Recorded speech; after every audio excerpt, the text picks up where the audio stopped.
Қайырлы күн достар, сіздермен бірге Гүлмира Жұбанышбай. Бүгін мен сіздермен қазақ тілін үйренуге көмектесетін топ 3 фильммен бөлісетін боламын. Арнама тіркеліп, лайк басып, комментарий жазуды ұмытпаңыздар.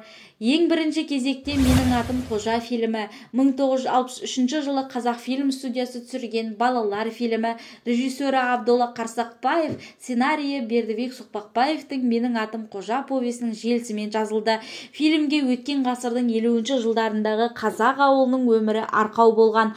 Басты кейіпкері Қожа ақылды, сонымен бірге бұзық, әкесіз өскен бала. Фильмде қазақы ауылдағы аналық, әжелік мейірімді, пионерлер өмірін, сол заманындағы қоғамдық тәртіпті сезіне аласыз. Қазақи өмірді ерекше суреттейді. Екінші кезекте Ақан Сатаевтың «Ұлы дала таңы» атты жаңа фильмі. Еліміздің тарихындағы елеулі тұлғалардың бірі Қасым хан туралы көлемді туынды. Атаңызға айналған билеуші 15-16 ғасырлар тоғысында қазақ халқының азаттық және тәуелсіздігі үшін күресінің символдарының біріне айналды. Дәл осы уақыт Қасым ханның арқасында қазақ мемлекеті мен ұлы даланың өркендеген кезеңі саналады.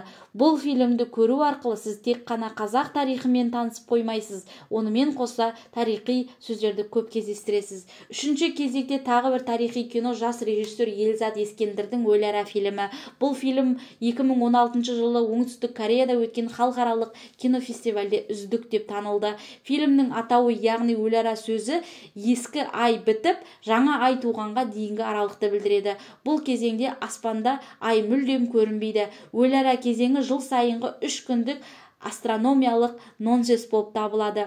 Түн қараңғылығының салдарынан адам баласы мал мүлкін таба алмай нағыз қиналатын кезі. 1929 жылдың кезінде болған дәл осы 3 күн туралы «Өлара» фильмі баяндайды. Достар, осы фильмдерді көру арқылы сіздер қазақ халқының болмысын ғана танып қоймай, көптеген сөздермен танысасыздар. Мен сіздерге осы фильмді көруге кеңес беремін.